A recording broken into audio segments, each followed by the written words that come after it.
Now we have a breaking news right ahead of the crucial talks between United States President Donald Trump and Ukrainian President Volodymyr Zelenskyy. President Trump has posted on his Truth Social a rather cryptic post saying big progress on Russia, stay tuned. Now for this discussion, we are joined by Gilbert Doctorow. He's an international affairs expert, joins us live from Brussels. And we have another guest joining us today, David K. Johnston. He's an American author, joins us live from New York. Thank you both for joining us today. Welcome to NewsX World. Now, Gilbert, I would like to start with you. This is, of course, a cryptic post. What do you think, what can we make of this post by President Trump? Well, I can't really say. As you said, it's cryptic, and that says it all.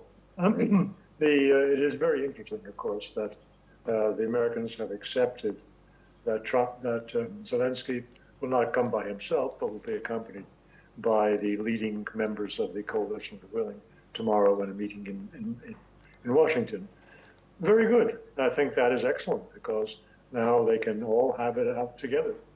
They can discuss precisely how it fits together, because Mr. Trump has made it clear that he sides with positions taken by Vladimir Putin in how to end this war. And so that is resisted fiercely by the Europeans and by Mr. Zelenskyy, who really do not want to end the war at all, because they're all heavily invested in the war, and their hold on power in their respective countries largely depends on the war continuing and their commitment to it appearing to be justified to their populations. So it will be a very interesting meeting, and I expect it to be decisive in ending the war. Thank you, Gilbert, for sharing that. Well, what is your take, David, on this post? What do you think we can make out of this post by President Trump? I have a very, very different view of this. I think it's very clear that Donald, in his meeting with Putin, where he applauded this accused war criminal and criminal invader of Ukraine as he came down the red carpet and gave him the photo op opportunity of riding in the presidential limousine, basically has sold out Ukraine. In fact, Marco Rubio, the American Secretary of State, said just hours ago that Donald Trump's position has not changed. And Donald Trump's position has been that the Ukrainians will have to submit to the aggressor because, first of all, Donald has said Ukraine started the war, which is ridiculous, but he has mouthed consistently Kremlin talking points throughout this. And the European leaders who are going to come to Washington have a very clear concern.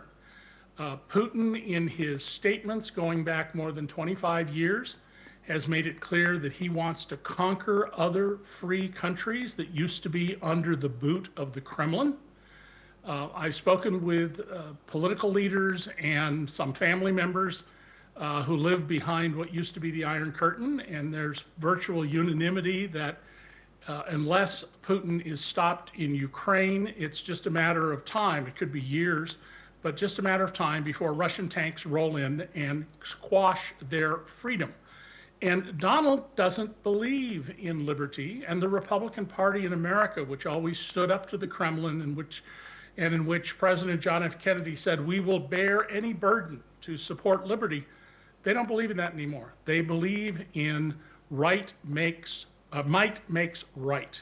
And so I think this is a very, very troubling development. And what you're going to see very, very soon is Donald Trump arguing, well, Ukraine, too bad. You know, you just have to give up your territory and you have to give up the 20,000 kidnapped children because Donald thinks it's in his political advantage to do this.